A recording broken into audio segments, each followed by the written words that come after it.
but the whole point I wanted to get there is I took things from history, set points in history, things that we know. Yes. But then I turned them on their side just a little bit to make it different and interesting. That's the thing that I love about Dieselpunk is it goes from I call it from the familiar to the fantastic, where you see something that's like, I know that, I've seen that before, and then it's like, oh wow.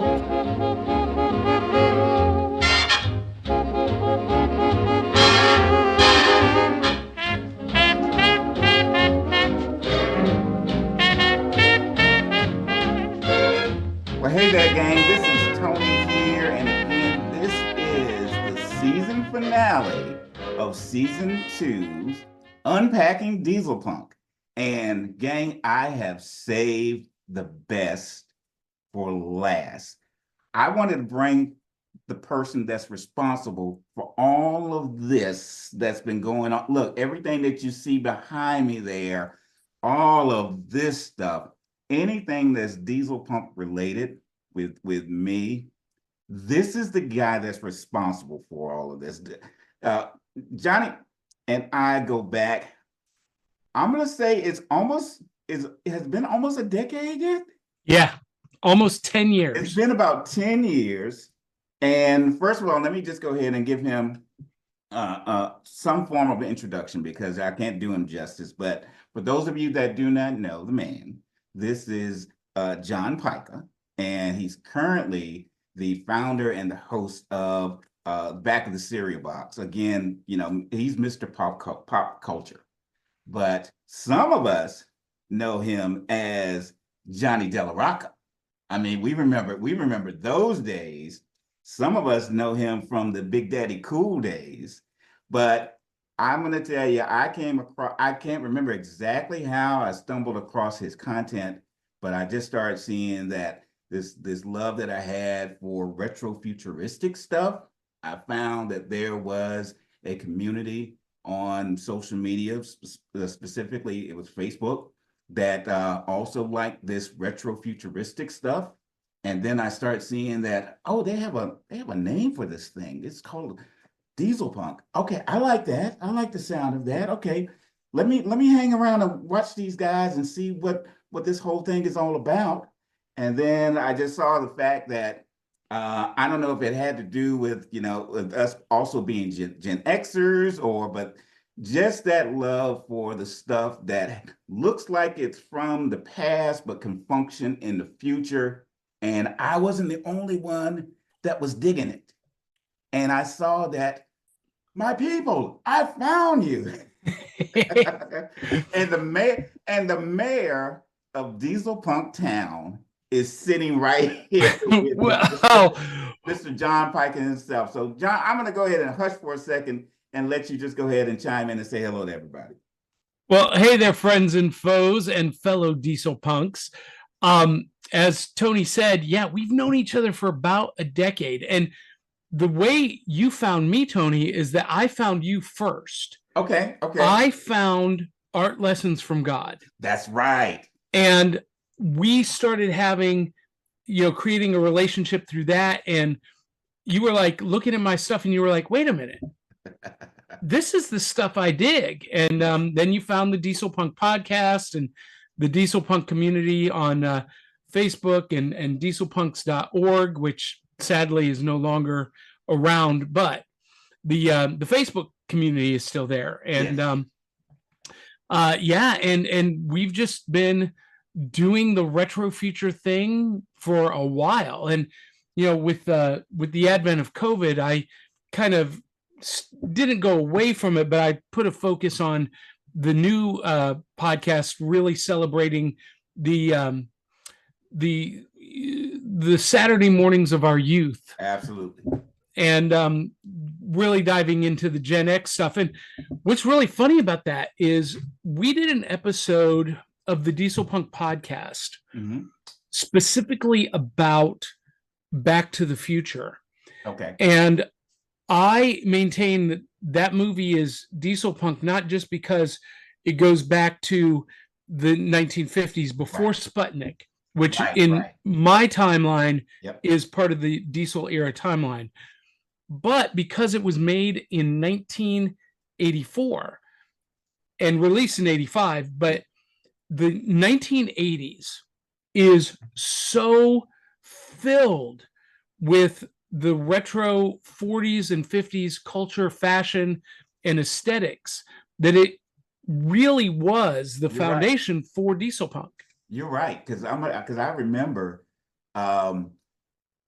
remember my prom in '83, and I was trying to find somebody, a local tailor or seamstress or somebody that could make me, and I didn't know the term back then, but I wanted a diesel punk style tux.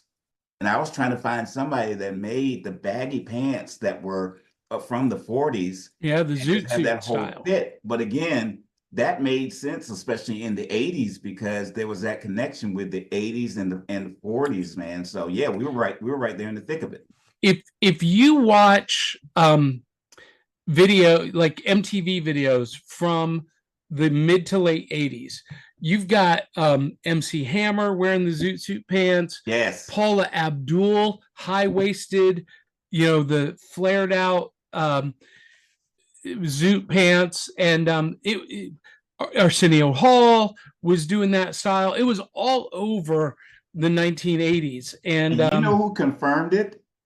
Who confirmed it? Janet Jackson with the All Right With Me video. okay, With that whole video, and then with her pulling Cab Calloway in it, man, and with them just going whole retro and the whole thing, that video speaks exactly to what you're talking about right now. yeah, absolutely, and during the 80s we had the introduction of Indiana Jones. Yes, yes. And I mean, that pretty much is what started it for me, but the real passion was formed with the release of two projects same year. Michael Jackson's Moonwalker. Okay, yes. With Smooth Criminal. Yep. The extended video is just so cool, and it is so diesel era, diesel punk to the max. And then that same year, Jim Carrey's The Mask came out. Right. And I was blown away. And that was like it for me. And by the way, I watch both of those at least once a year. I just watched The Mask again 2 nights ago. Did you really? Yeah.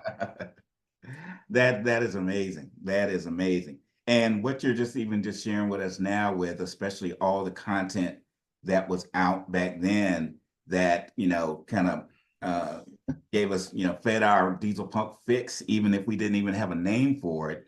That's the mission that I've been on, especially with unpacking diesel punk. Not only just to kind of have the Q&A from the audience out there and the questions that they have, so we can kind of have a place to talk about it, but especially if I come across anything that I can point the guys and gals to, like, hey, make sure that you watch this or you check this out, then I want to bring it to their attention. And so with that said, one thing I was really excited about, especially when I saw, Spider-Man and the introduction to the Spider-Verse and all the different, Spider-Man characters that came out of that. And then they threw in that whole Spider-Man Noir, and that caught me off guard. I was like, whoa, wait a minute, who's that? And now to see that they're going to do a series on that, am I wrong, Johnny? Bring me up to speed on at least what you've heard so far with it. Well, let's take a step backwards, because before Spider-Man Into the Spider-Verse and Across the Spider-Verse, Marvel Comics published an entire line of noir series, including Spider-Man Noir. And this is a diesel era 1920s Spider-Man with the fedora and the Tommy gun. And there was this was the most popular one. I'm looking at the shelf right now. I've got Iron Man Noir. They did X-Men Noir, Logan Noir. They did Luke Cage Noir. I had no idea. Yeah, they did the whole series. Wow. And Spider-Man was the most popular. And so for for me being a comics fan first, I it didn't surprise me so much. It didn't take me off guard. It surprised me that they included Spider-Man Noir in Into the Spider-Verse, but it didn't take me off guard per se. I was like, okay, that's cool. It's one of those Easter eggs that they put in there for the hardcore fans. And now they're as of May, Variety magazine announced that Amazon Prime is doing a series with Nick Cage playing the Noir Peter Parker, which he voices in the Spider-Verse movies. Now, this had been rumored for years, Tony. Really? Since the first Spider-Verse movie came out, people were saying they're going to do it, they're going to do it, they're going to do it. I'm surprised that they are moving forward with it. To be honest with you, there's a loophole that must exist in the agreement between Marvel Studios and Sony Pictures, because my understanding was that Sony only had film rights for animated projects. Okay. So I'm not sure. This is a live action. Yeah. So I'm not sure how they were able to manipulate this contract, but there's no release date stated yet. Right. But it's coming. I mean, when Variety magazine publishes it, it's as close as you can get to an official announcement. That's the thing that excited me when I saw that. Okay, what's the release date? What's the release date? I didn't see the date, but like you said, when Variety published it, I said, you know what? I think it's safe to at least make sure that my folks know about this. So I wanted to be on everybody's radar. But again, gang, with that said, I was thinking, well, you know what? This is in Johnny's wheelhouse. So if anybody knows the stuff that needs to be known about this, it's the man right here. And he's got books on it, as you have seen. So I'm bringing you the best, y'all. I'm really trying to bring you the best. But Spider-Man Noir isn't the only project that is under development. Tell us more. There is a lot of interest in the Diesel era, pulp era heroes all over again. And there has been rumor, again, for years that they were developing a sequel to The Rocketeer. Yes, I've been hearing it back and forth, and then I try not to get myself too excited about it. Well, they did do a kids animated series on Disney, which is actually really good. It's a great legacy to the movie, a great homage. But the word is they're getting really close. But the exciting project for me is that Billy Zane is working on a sequel to The Phantom. Really? Yeah, he's financing it himself. He's producing it himself. Yeah, and I'm excited about that. That is cool. I actually dug that up and watched it. Dug it up on I think it was Amazon Prime, but watched it about a month ago. Because again, just in the mood for watching something. No, was that the first time you'd seen it? No, I saw it when it first came out. And probably a couple times since then, but then here lately I've just been. I mean, how we get. We've got our books and everything, but then you're sitting around. Now that we have access to everybody's streaming service, and we get that thought of, man, when's the last time I've seen The Phantom? Oh, there it is, right? Oh, let me watch it. Those movies. The Rocketeer, The Shadow, The Phantom, Dick Tracy, they were all intended to be franchise films. They were intended to create new franchises, and they were all inspired by the success of Batman 1989 and the Indiana Jones series. So, absolutely. Filmmakers were like, there's a market for this product out there. And for whatever reason, all of them underperformed at the box office. And in later years now, they've all become cult classics. I mean, there's no one in our generation that doesn't know how great The Rocketeer was. Oh man, yes. Or doesn't love the absolute bonkers comic book over the top style of Dick Tracy. Absolutely, yes, absolutely. But at the time, I mean, I was like 18, 19, 20 years old when those movies came out. And I don't know why I liked them. But I didn't love them like I do today. And I don't know why. And I feel like I wasn't alone. I feel like there was this, I don't know, this expectation of this, and it delivered this, but this was even that much higher than the rest. I feel like there was just this unattainable hype around those movies. And so they underperformed at the box office, but in later years, they've become huge cult classics. And now people are rediscovering them and going, there's something here. But you know, the thing that I was again excited about too, and then I saw also that on your program you were excited as well, is what we've just seen with Batman: The Caped Crusader. Yeah, that's been introduced. So what can you tell us about that? Especially again to help us with that Dieselpunk fix that we have. That we got to see something.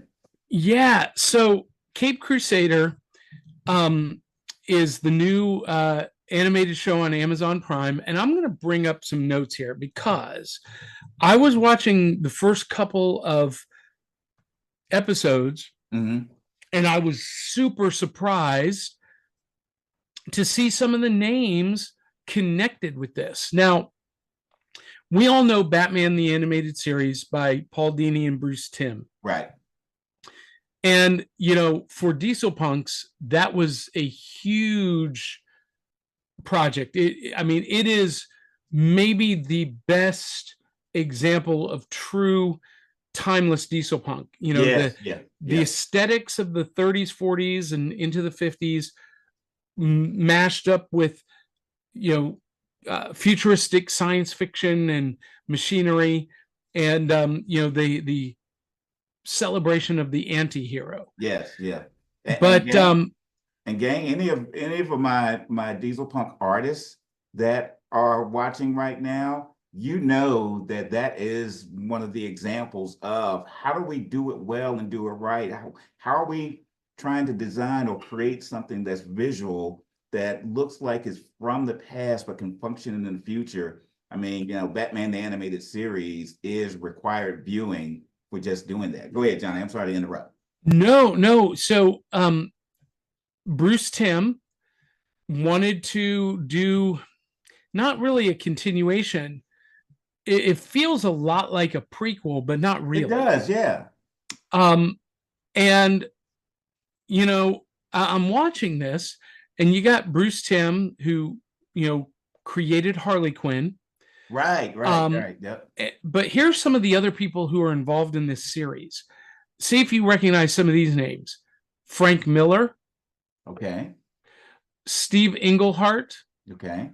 Ed Brubaker is one of the executive producers. Okay. Ed Brubaker is the one who wrote the now like seminal Captain America, Death of Captain America run. Paul Dini returns. Okay.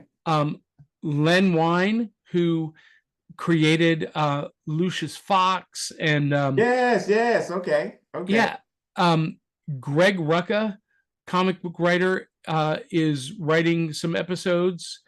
Who else? Denny O'Neil, Kevin Smith worked on this.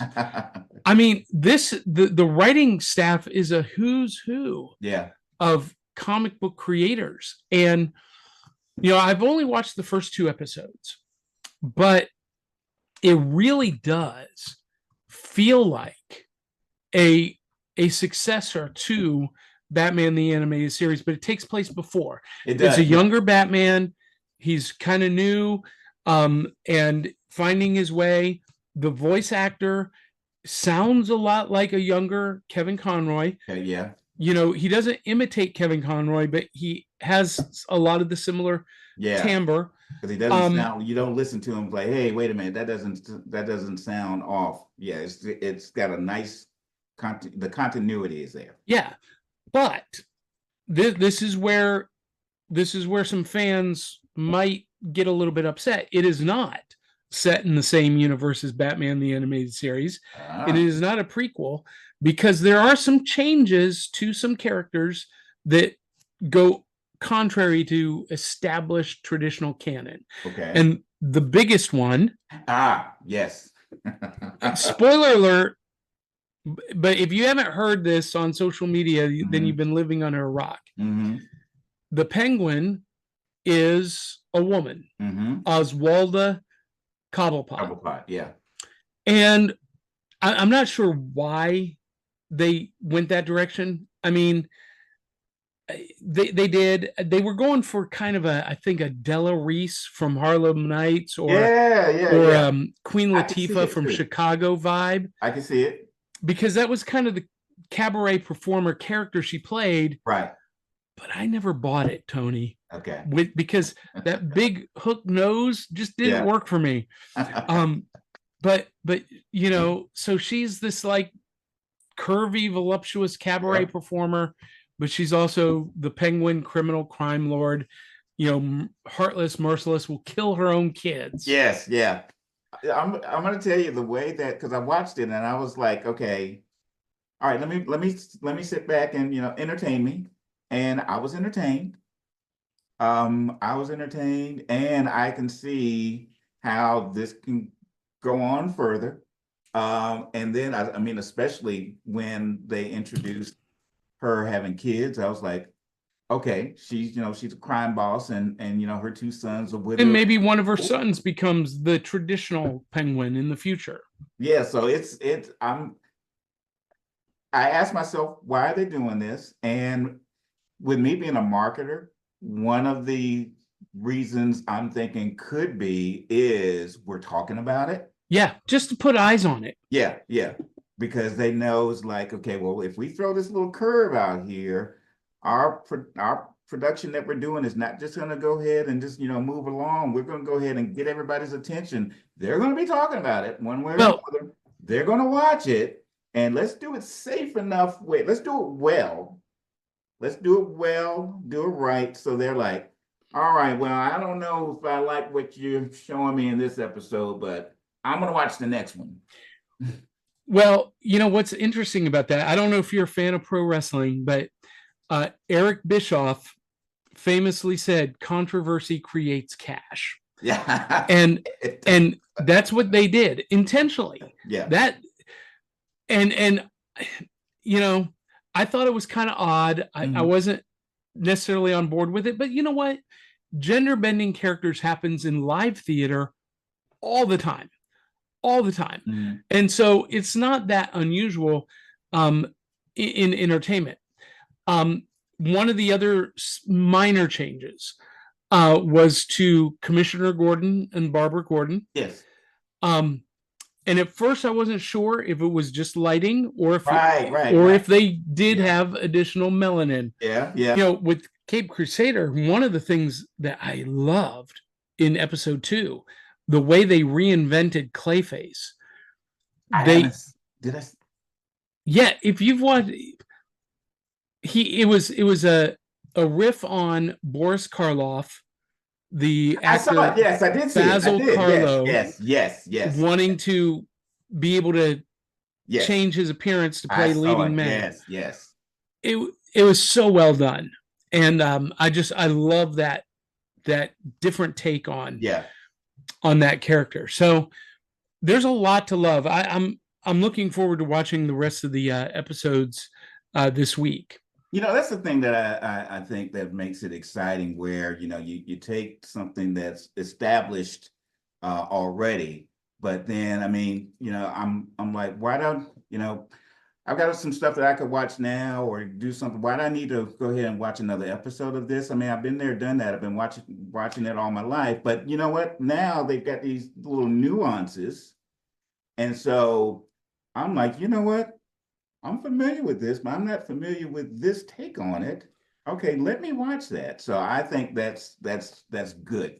Yeah, well, I do too. It's it's familiar enough that you understand it, you connect with it. It's like that favorite old blanket that you love to wrap yourself up in, but maybe it's a different color than your old favorite blanket. And so it's just different enough to make it interesting. And I think that's fine. I mean, we're talking about fictional characters, and there are a lot of people that get wrapped around the axle over their dedication and their almost their love affair with fictional characters. And I've never really understood that. I mean, I'm passionate about Star Wars and Indiana Jones and Back to the Future, and I have reverence for that material, but at the end of the day, it's not mine. And if the creators decide to do something different, like they have with the Cape Crusader, I'm going to have to be okay with it because it doesn't belong to me. It belongs to them. And I can either go along for the ride and have a good time, or I can sit on the bench outside the front gate and just be mad. Complain about it and be mad. That makes me think, I can't remember what film it was from, but it just reminds me of one character was telling the other character, dude, you're holding on too tight. You're holding on too tight. You got to let off of it. You're holding on too tight, because when you hold on to it too tight, where you're mad of the way that they're doing it, and you're getting on platforms, you're just telling everybody how mad you are about it. It's like, dude, you're holding on too tight. Relax. Relax. Have fun with it. Well, a good example of this. Were you a fan of Voltron when you were a kid? Somewhat, yes. The new Voltron series that came out 7 seasons on Netflix. The original Voltron was 2 seasons. They expanded it 7 seasons, and they took the lore and they really expanded it and did a lot of different things. But one of the things they did was they confirmed something that, as a kid, I always suspected. The character of Pidge, the smaller pilot of the, I think it was the yellow lion. Okay. No, the green lion. Okay. As a kid, I always thought, man, Pidge acts more like a girl than a guy. Well, that's what they did. They said, yeah, we're gonna make Pidge a girl, and she hid her identity so that she could become really pilot. Wow. Yeah. Wow, that is cool. But I like that. I like that twist where they're taking an idea that I already had. And they're saying, okay, like, maybe what if we play with that? What if we go there? So that's when I think, again, where creatives get that opportunity to stretch their legs and and play. And especially I think doing things like that, doing the unexpected with content that people are already familiar with, I think you have to. I mean, if you're getting folks to invest these millions of dollars on something that that there's a fan base that's already familiar with it, but then you've got to sell the concept of, okay, now here's how we're going to give this new life. It's not going to be the old stale thing that you've been served up years ago and you're kind of like, I've been here, done that. No, let me go ahead and give this a twist or some new life. And I'm going to do it based off of kind of some of the chatter that you guys had back in the day. Let's go there. So I think it's cool. Well, that's what Dieselpunk is all about. That's really what Dieselpunk is all about, is taking something we know, history, and style, and putting a twist on it. And I did that with my book series. So I'm just going to share this. Please do. The Tales of the Decoverse series.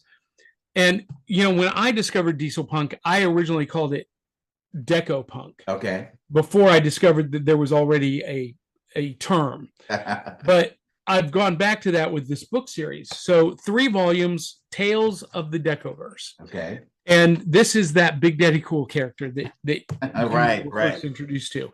But so I'm going to give you an example. This is volume 1, Nightreich.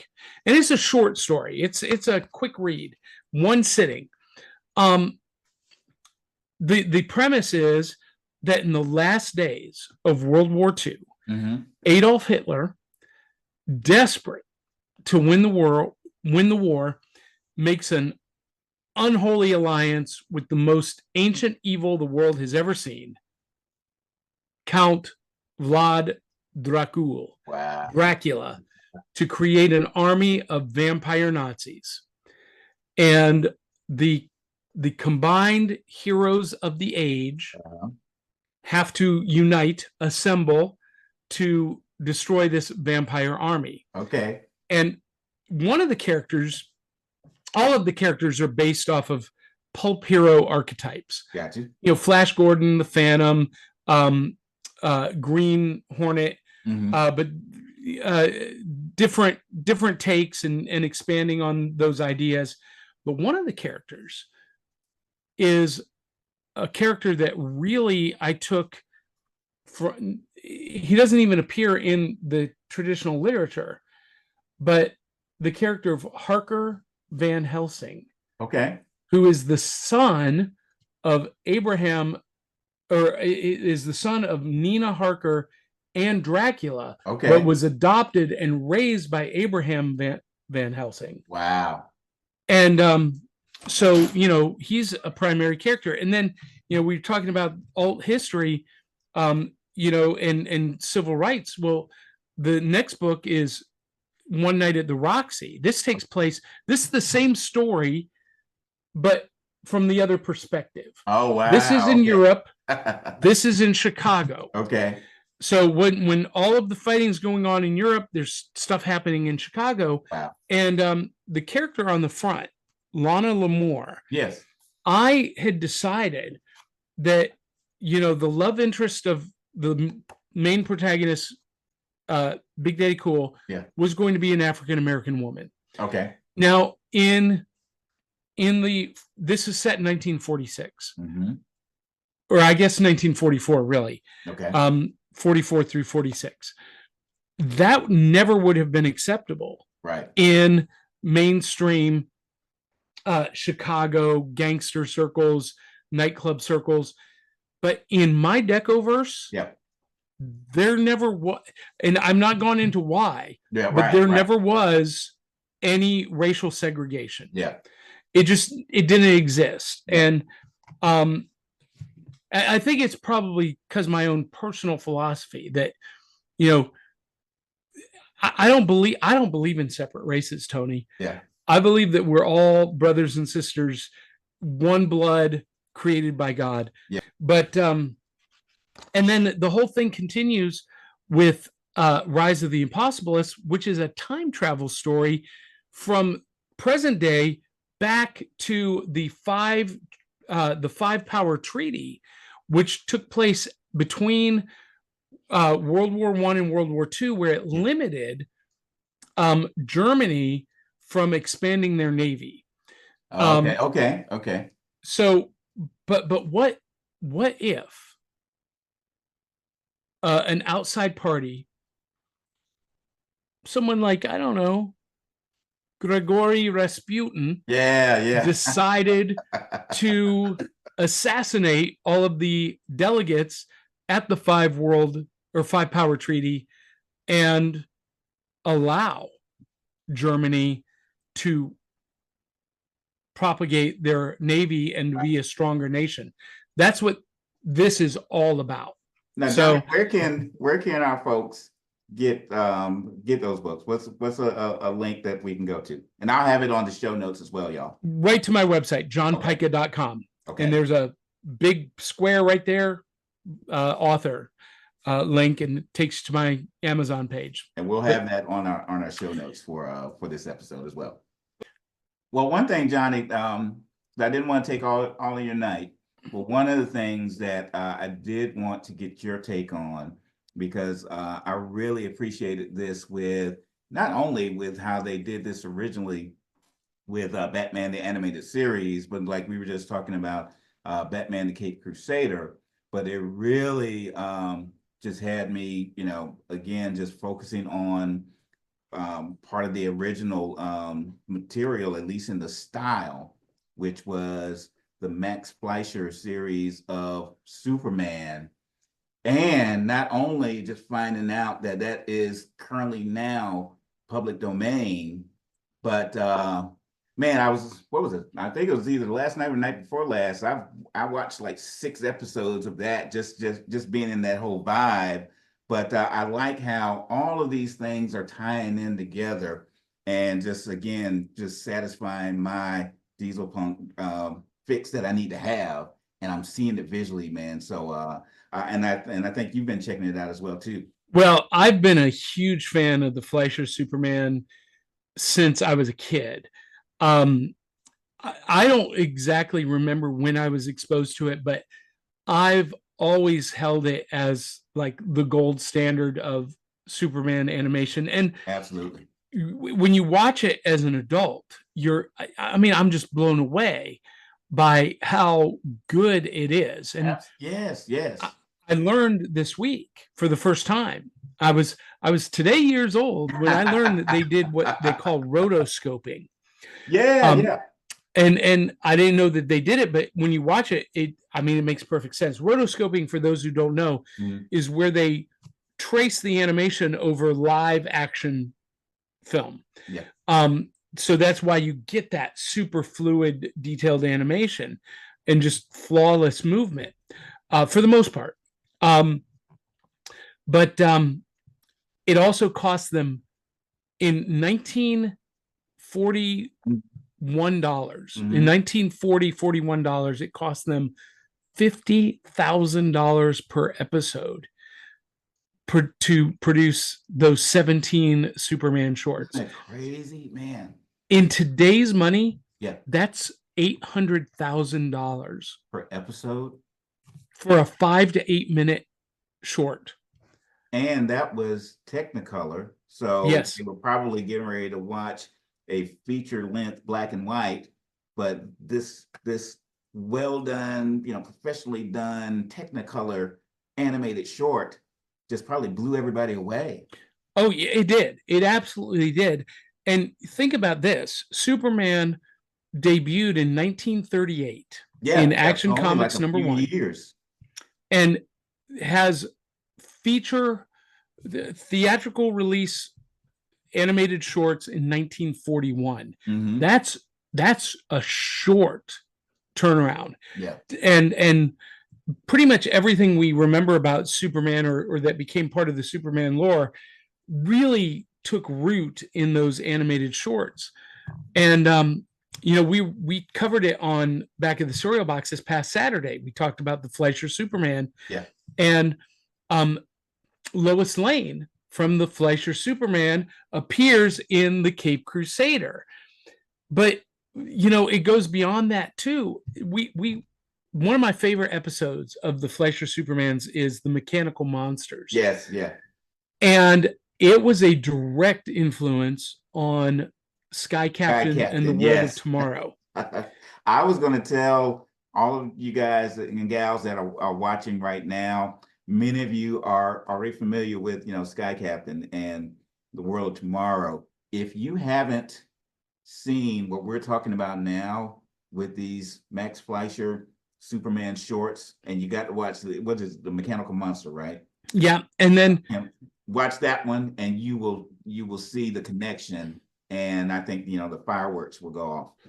Well, and before Toho in 1954 produced Godzilla, Superman fought a Godzilla creature in the Arctic Beast, I think the episode was called. Yes.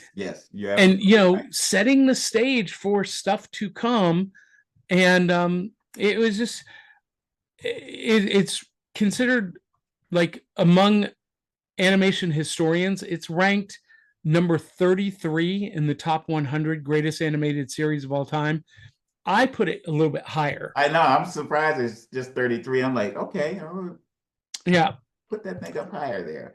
I mean, there's some contemporary stuff that maybe, bumps it down because of contemporary animation techniques, but you watch that show, you watch those episodes, and it is absolutely stunning what they did with the animation, with the backdrops, the score, fully orchestrated, and so much of the show is told without dialogue. Right. Yeah. It's just the cinematic frame by frame shots, told with music and visuals, and it's gorgeous. Now, here's the good news, Tony. Mm-hmm. Yes, they are in the public domain. However, Warner Brothers last year restored all of the shorts from the original negatives. They did a digital restoration. And so they restored it in high def, 4K. It's gorgeous. The original prints are still in the public domain, but the new remastered copies are not. But you can get those on Blu-ray and 4K disc, and golly, it's gorgeous. Yeah. I highly recommend, if you are into Dieselpunk aesthetics, if you were into classic animation and classic heroic serials, you can't go wrong with it. Gang, and this is the reason why I invited Johnny to be a part of our final episode for this season. On this episode, really to kind of tell you about the stuff that's out there for us, the stuff that we love, that if you haven't seen it yet, go out and take a look at it. If you have seen a little bit of it, then like Johnny shared with us, there's some deeper layers to it as far as, this is the why it was done the way that it was done. I'm blown away, and thank you, Johnny, so much for sharing with me about the Spider-Man Noir, the book, and how that was not just limited to Spider-Man. I've got some digging to do to find the other stuff that's out there. Again, I thank you because, as you know, our love for Dieselpunk, we're always like, we're wanting more. Is there more? And y'all, I brought you the resource. Whichever way you're looking at them on the video here, I brought you the man. I brought you the resource right here. Every Saturday morning, I get together virtually with a couple of co-hosts, and we do a live stream interactive show called Back of the Cereal Box. And it is a pop culture podcast that celebrates the fun of the Saturday mornings of our youth while navigating adulthood today. It's basically, Tony, when I was a kid, when you were a kid, we didn't have smartphones and tablets at the breakfast table on Saturday mornings. In between cartoons and comic books and kaiju movies, kung fu movies, we were reading the back of the cereal box. That was the newspaper, right? The cereal box. the games, the riddles, the comics. They even, kids, once upon a time, they even printed records on the back of the box that you had to cut out. They did. And you can find those on eBay, by the way. And they're not expensive, but yeah, and so that's what the whole show is about. So it's heavy into retro pop culture. This past week we talked about the Fleischer Superman. This coming week we're going to talk about the Max Fleischer Popeye. Again, another Dieselpunk classic, born in the comic strips, then became animated, and it would take until the 1980s. 1980, I think it was 1980, flat 80, that Robert Altman did the live action Popeye. Which, if you want to see Dieselpunk aesthetics, it's there. Yes, absolutely. So y'all make sure that y'all check out Johnny every Saturday on the Back of the Cereal Box. Well, Johnny, I want to thank you again for just hanging out with us, for spending some time with me on this season closer. And I think I want to just kind of close out this episode and this season with the way that you close out all of your shows that you've been doing. So if you don't mind, if you'll go ahead and take it away. Well, thank you, Tony. If you guys liked what you saw and heard today, make sure you tell 300 of your closest friends and family to come share the fun. And until the next time, love you, mean it, and we'll catch you on the flip side. Thank you, gang. We'll talk to you soon.